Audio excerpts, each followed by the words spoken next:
Welcome to your InstructorLive program, and this program is Pilates for the pelvic floor. My name is Jade and I will be your instructor for this program. So in this program we have 6 videos, and I'm going to start with the basics in video 1. I'll start to incorporate some props, do a few standing series through videos 2 and 3, and then towards the end of the plan I'll incorporate a full Pilates class working on the pelvic floor that we've been focusing on in the first few videos. So I will be talking about your anatomy quite a lot in the first video in particular, so that might make you feel a little bit uncomfortable, but don't be afraid to have a little bit of a laugh or a giggle about it. It's absolutely fine, okay?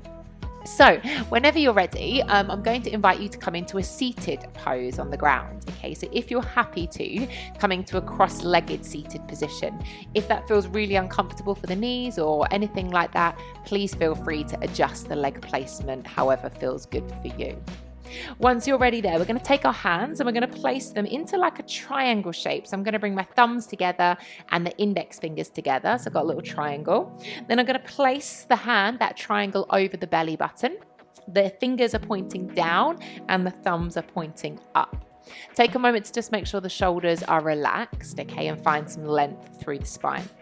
So what I'd like you to do is take a few rounds of normal breathing, okay? So just simply breathe with me here. So we're going to breathe in through the nose, and then I'd like you to breathe out through the mouth.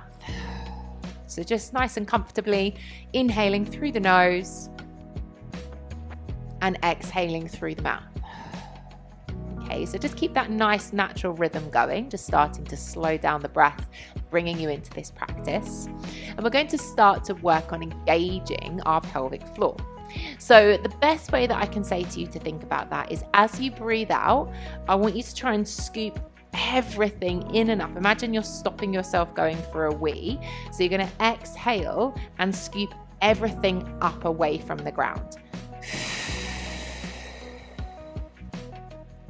On the inhale, just release, let everything go. And do that again. So as you exhale, breathe out through the mouth and scoop everything in and up. Inhale as you release. Now keep going. I'm going to do a few visuals and talk you through some cues, but I want you to keep doing that. So your pelvic floor is like a big trampoline, basically, all the way at the bottom of your tummy, so protecting the pelvic floor area.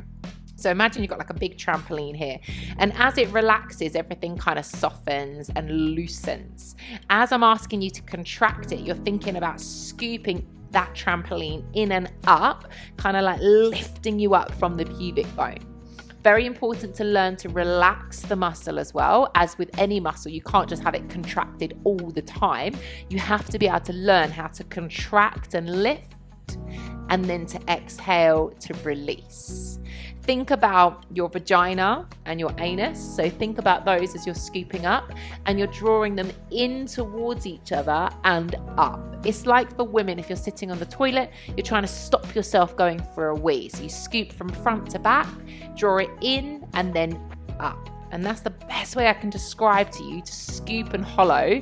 And I'm trying to teach you how to contract a muscle that you can't visually see me doing anything with. So hence these verbal and visual cues. So a big trampoline, as you're exhaling, you're scooping in and up, and you're drawing from vagina, anus, front to back, in and up. Another good one that people use to describe is, imagine you're sitting on something like a little pea, for example, and when you are breathing out, you're scooping in, trying to pick up that pea and draw it upwards, and then as you inhale, you release and let go. So keeping those cues with you, those little verbal visual cues, let's try and do this a couple more times. So exhale through the mouth, scoop the pea in and up, scooping from front to back, lifting up, inhaling, making sure you do know how to relax the pelvic floor as well. Let's do this one more time. So we exhale, scoop in and up, really learning to contract, to lift, and inhaling as we soften. So take a moment here to just breathe normally again, to just find that lovely relaxed state. So the reason that we're really trying to work on the pelvic floor is that you might have found maybe if you've had babies or if you've had any surgery or anything that might have caused an issue with the pelvic floor, you might be suffering some dysfunction. So that could be pain, discomfort, that could be incontinence. So really important to learn how to contract and strengthen that pelvic floor again to try and remove any of these symptoms you might be suffering with. Okay, so we're going to keep that sensation, that we're going to keep working on that pelvic floor contraction. And now what I'm going to ask you to do is come and sit onto your bottom, but take your legs out wide. So they're just coming to the outside edges of your mat. So kind of like a little V shape here. What I'd like you to do is use your hands, get the fleshy part of your bottom out of the way. So you're sitting right up on top of the sit bones. You might need to bend your knees, and that's okay. It doesn't matter. Okay. So what we're going to do is place our hands onto the thighs, take a lovely big shoulder roll, try and lengthen the spine, crown of the head's coming up to the ceiling. Now all I'm going to ask you to do is